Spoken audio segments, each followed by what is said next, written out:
On the morning of September 11th, 2001, the world stopped. Ordinary people woke up, went to work, boarded planes, kissed their families goodbye, not knowing it would be their last morning. For those of us who lived through it, the images are burned into our minds forever. The smoke rising from the towers, the people forced to jump, both towers collapsing within 2 hours. And yet, the memories of the incredible courage, unity, and resilience overpower the terror. The Stoics taught that tragedy, while brutal, has a way of revealing the truth about life.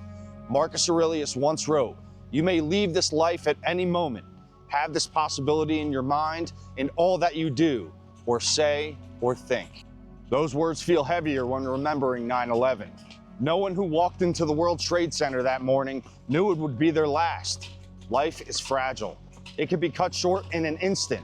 The Stoics didn't say this to frighten us, but to wake us up, to remind us that we don't have forever, that every conversation matters, every kindness matters, every decision matters, because one day we will run out of mornings. On that terrible day, we also saw the power of courage. The Stoic Ep.7 wrote, "It is not death or pain that is to be feared, but the fear of pain and death." Think of the firefighters who climbed those towers, ignoring mayday calls to evacuate the building, knowing they might never come down. Think of the police officers, the other first responders, even the ordinary office workers who helped strangers escape instead of only saving themselves. They must have been afraid. Of course they were afraid, but they chose to act anyway in the face of that fear. That is the essence of courage. And then, in the days that followed, something remarkable happened.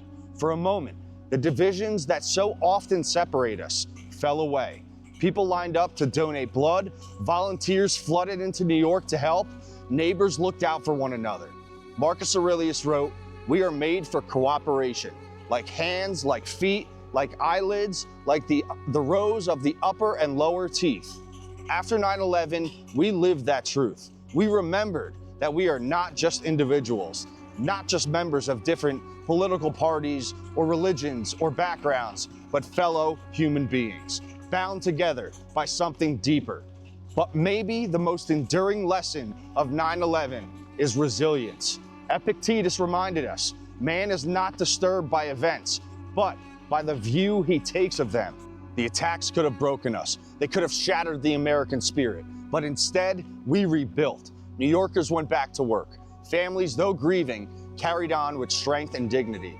A country in shock refused to be defined by fear. Resilience doesn't mean ignoring the pain. It means facing pain and choosing to keep moving forward anyway. And sometimes, healing can come in unexpected places, like in the American sport of baseball. Just 10 days after the terrorist attacks shut down the city, the New York Mets returned home to Shea Stadium to play the first sports game in New York after 9/11. With the Mets trailing the Braves 2-1 in the 8th inning, New York Mets star catcher Mike Piazza stepped up to the plate with a runner on first with 1 out. Piazza took the first pitch for a strike, but crushed the next ball he saw coming, high and far, deep into center field. The home run was enough to push the Mets to win their first game back in New York after the attacks. Shortly after the Mets game, the New York Yankees contributed to the healing of the country. Before the game, there was a 30-minute ceremony. Many in the crowd of over 33,000 were late entering the ballpark. There was an increased police presence, and fans were screened as they entered the ballpark. They even checked the Yankees manager, Joe Torre's bags.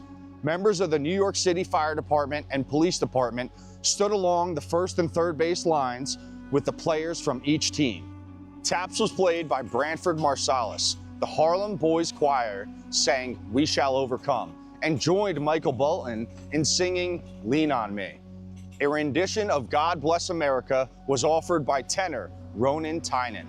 There was a bald eagle named Challenger who stood perched on his trainer's arm while the national anthem was sung by Max von Essen, son of the New York City Fire Commissioner. 4 emergency workers simultaneously threw out the ceremonial first pitches, followed up by then-President George Bush, who threw a perfect strike down the middle, even with his bulletproof vest on. The crowd erupted in cheers. For a moment, the country felt united again. Epictetus said, "Don't demand that things happen as you wish, but wish that they happen as they do happen, and you will go on well." Life has changed, and ordinary rituals like a ball game helped us reclaim a sense of normalcy. They reminded us that even the simplest things, gathering together, cheering, sharing joy, can be profoundly healing. The Stoic Seneca put it best. It is not that we have a short time to live, but that we waste a lot of it. That unforgettable day in 2001 reminded us just how short life can be. For many survivors and families of the victims, it became a turning point, a reason to start charities, to give back, to devote themselves to service. For others, it simply meant living with more gratitude for each day. That is the challenge Stoicism gives to us too, not to waste the time that we've been given. Tragedy is inevitable. That's something the Stoics understood, but despair is optional. And when we look back on 9/11, we honor those lost not only by remembering their names, but by living their lessons, by choosing courage, by standing together, by living today as if tomorrow isn't promised. We don't know when the next tragedy will come. None of us can control that, but we can control how we live until it does. And maybe that, more than anything else, is the truest way to honor their memory. I'd like to thank every single one of you for sharing your time to watch this week's very special episode to honor 9/11.